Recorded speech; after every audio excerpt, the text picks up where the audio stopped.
As Adolin walked the dark halls of Urithiru, he tried not to show how overwhelmed he felt.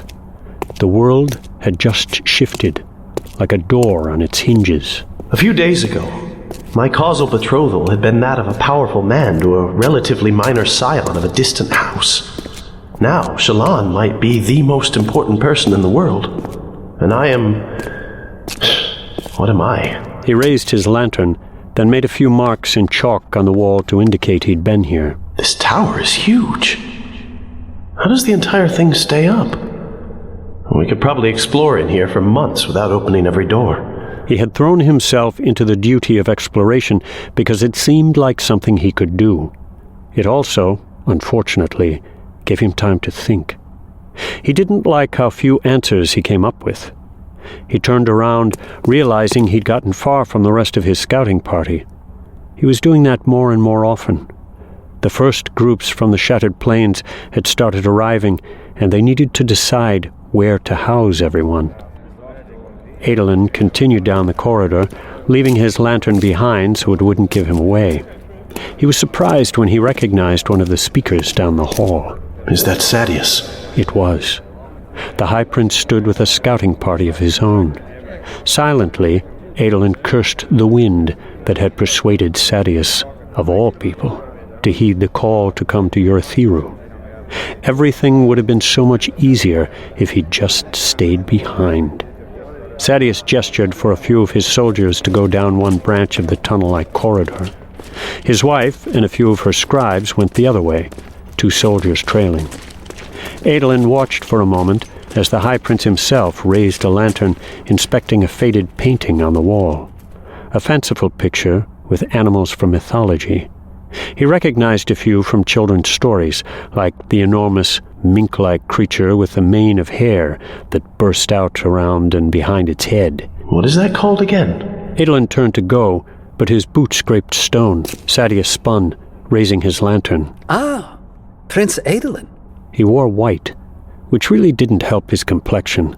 The pale color made his ruddy features seem downright bloody by comparison. Saddeas. Wasn't aware that you had arrived. The High Prince strolled up the hallway, passing Adolin. This place is remarkable indeed. So, you acknowledge that my father was right. That his visions are true. The Voidbringers have returned, and you are made a fool. I will admit there is more fight left to your father than I'd once feared. A remarkable plan. Contacting the Parshendi, working out this deal with them. They put on quite a show, I hear. It certainly convinced Aladar. You can't possibly believe it was all a show. Oh, please. You deny that he had a Parshendi among his own guard?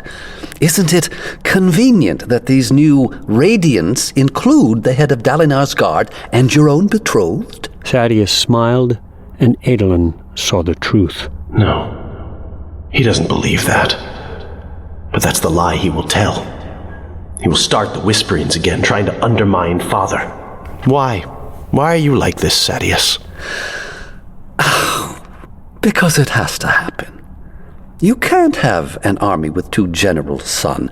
Your father and I, we're 2 old white spines who both want a kingdom. It's him or me. We've been pointed that way since Gavilar died. It doesn't have to be that way. It does. Your father will never trust me again, Adolin, and you know it. I will take this from him, this city, these discoveries. It's just a setback. Adolin stood for a moment, staring Saddeas in the eyes, and then something finally snapped. That's it. Adolin grabbed Saddeas by the throat with his unwounded hand, slamming the High Prince back against the wall.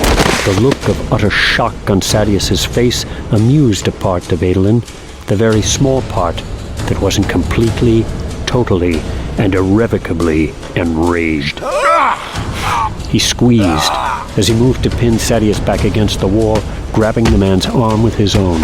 But Saddeas was a trained soldier. He tried to break the hold, taking Adolin by the arm and twisting. Adolin kept hold, but lost his balance. The 2 of them fell in a jumble, twisting, rolling.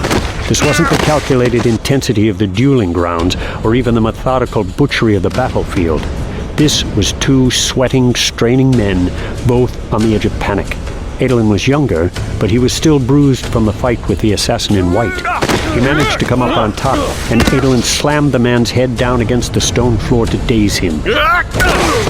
Adolin grabbed his side knife. He plunged the knife toward Saddeas' face, though the man managed to get his hands up to grab Adolin by the wrist. Adolin forced the knife closer, clutched in his offhand. He brought the right in anyway, the wrist flaring with pain as he leaned it against the crossguard. Sweat prickled on Saddeas' brow. The knife's tip touched the end of his left nostril. My father thinks I'm a better man than he is. Unfortunately for you, he's wrong. With a surge, Adolin forced the blade up past Saddeas' nose and into the eye socket, piercing the eye like a ripe berry, then rammed it home into the brain. Saddeas shook for a moment, blood pooling around the blade as Adolin worked it to be certain. A second later, a shard blade appeared beside Saddeas. His father's shard blade. Saddeas was dead. Adolin stumbled back to not get blood on his clothing, though his cuffs were already stained. Storms. Did I just do that? I just murdered a high prince. Dazed, he stared at that weapon. Neither man had summoned his blade for the fight. The weapons might be worth a fortune, but they'd do less good than a rock in such a close-quarters fight. Thoughts coming more clearly, Adolin picked up the weapon and stumbled away. He ditched the blade out a window, dropping it down into one of the planter-like outcroppings of the terrace below. It may be safe there. After that, he had the presence of mind to cut off his cuffs, remove his chalk mark on the wall by scraping it free with his own blade, and walk as far away as he could before finding one of his scouting parties and pretending he'd been in that area all along.